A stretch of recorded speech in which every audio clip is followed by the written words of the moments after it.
What are the best examples of create the problem, sell the solution? Online gaming companies intentionally introducing in-game challenges that are difficult to overcome, then offering microtransactions or power-ups as a solution to progress more easily. Booby shit, design long boring grindy games then sell boosters so people can pay you more money to play your game less. That's how I explain it to my friends. You're paying money for a product, then paying more money for the convenience of not having to play it. Or games where you come into the flow and then your power is down and you need to wait 8 hours or pay $2. MTX should not be allowed in full-priced games. If players were outraged enough, it wouldn't exist in the first place. Not everything needs to be limited by the government. It appears that some types of gamers actually pay for that shit. I agree it sucks, but I'll either just accept the challenge or play a different game. The problem is there will always be whales, players with no financial limits who will pay anything and buy everything. These games are built for those people. They only need like 0.1% of the player base to be whales and they'll earn a tidy profit. They don't care if most players get pissed off and quit playing because they weren't gonna make much money out of those players anyway. There have been instances of mobile games that literally track who the whales are and target them with other games, and leaks of source code even show that the literal word whale is used. This isn't limited to gaming either. I work with a residential electrical service company. I mentioned sheepishly to the owner that I ended up getting my handyman dad to fix an outlet issue I had rather than call it in, because I wasn't sure I could afford the company I work for. He shrugged it off, said they would have given me a discount, but I wasn't really their target customer anyways. I was flabbergasted, but he went on to say that they don't make their money off the type of people that wring their hands over a $200 trip charge. They make money off the type of people who call for a ceiling fan install and then impulsively get a $10K panel upgrade for their hot tub. Whales. So it sounds like the whales are getting what they want, the company is getting what they want, and everyone else either accepts the challenge or leaves to find a better game. Sounds like everyone is happy? In fact, the only people who wouldn't be happy are folks who got invested into the game because they liked the idea, then find out it's done horribly, but they should have watched gameplay to see if it was their cup of tea, so the fault really only lies with them. There she blows. Lower away. There are also krakens who spend an order of magnitude more than whales, and leviathans who spend an order of magnitude more than krakens. Sorry, you can't bring in outside containers, but we'll sell you bottled water at concessions. This is illegal in China, as it should be everywhere. Rare Chinese Gov W.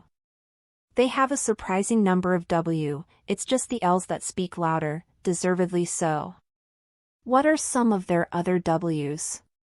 When a job fires you, they owe you 1 month's salary for every year you worked there, plus that month and an extra. Cheating is illegal, you can press charges for marital infidelity.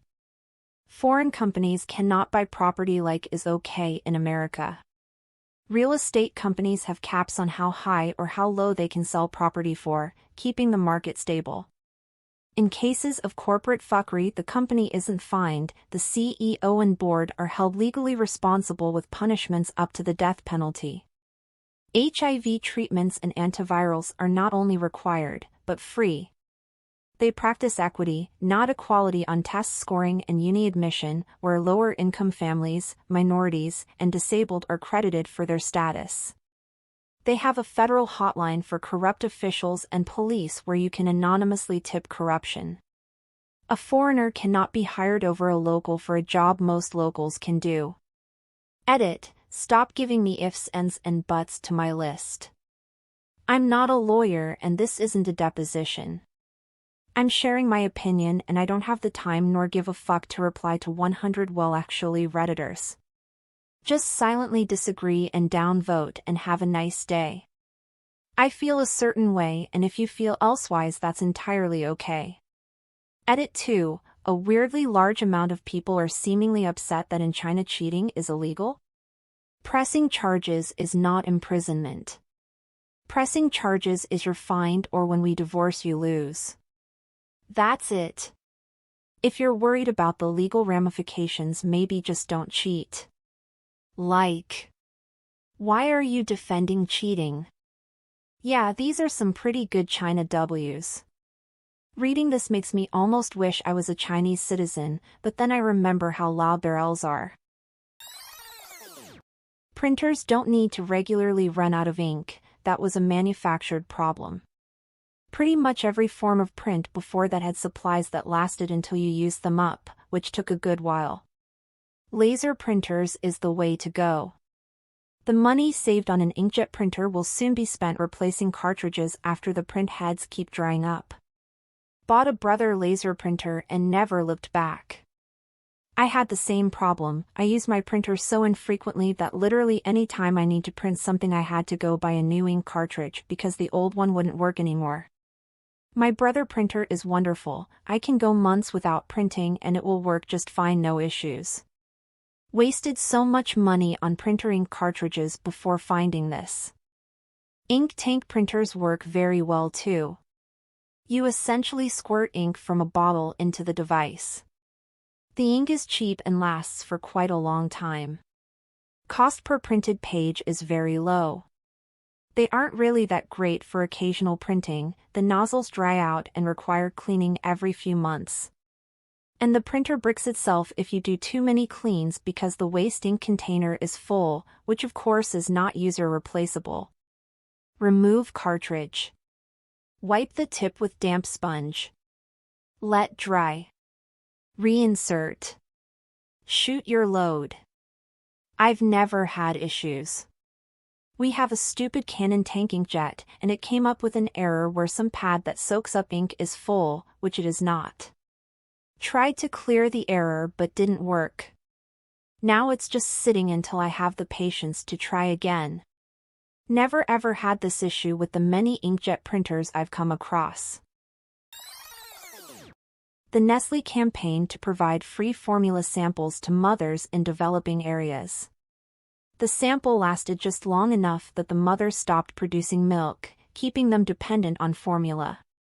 Then, when they couldn't afford formula, they'd dilute what they did have, leading to malnutrition.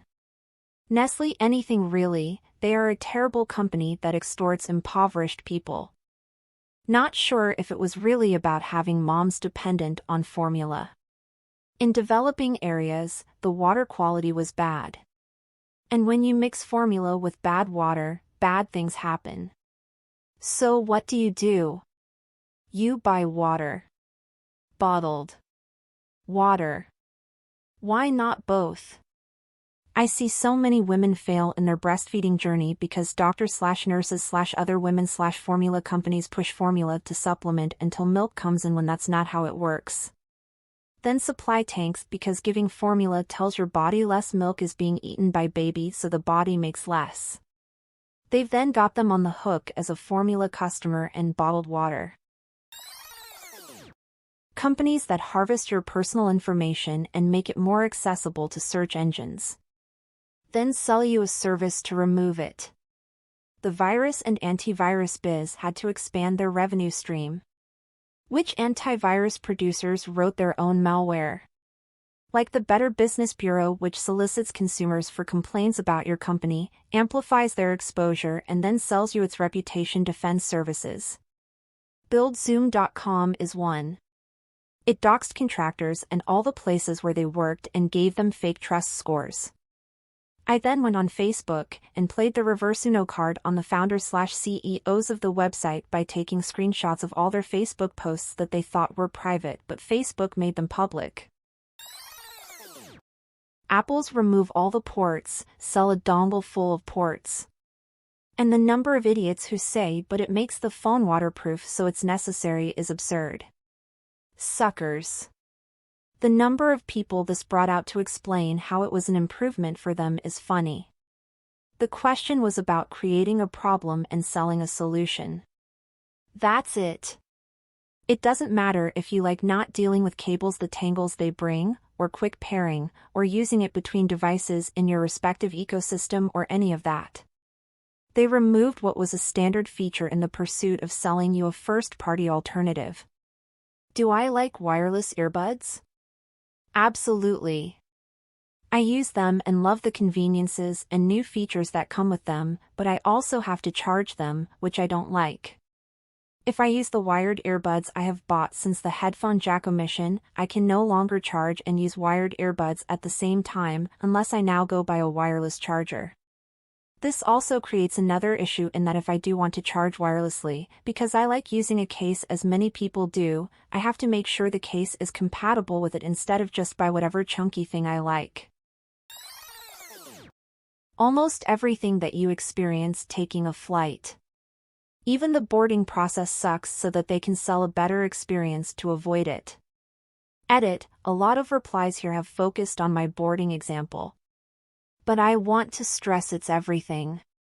Think of almost every part of your journey, the way you arrive and park, getting through security, the wait in the airport, the food and drinks on board, the baggage, the way you're treated, the customer service experiences when something goes wrong. Everything is monetized and designed to make lower value customers have a worse experience to incentivize paying more.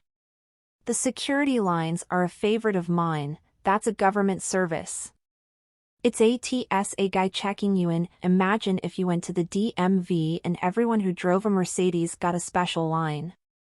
But at airports, the airport controls and monetizes the line in front of the TSA counter, so when you actually get to talk to the TSA guy, everyone is equal, but you can pay more, first class, clear, etc., to skip the line and have the airport let you jump straight to the front.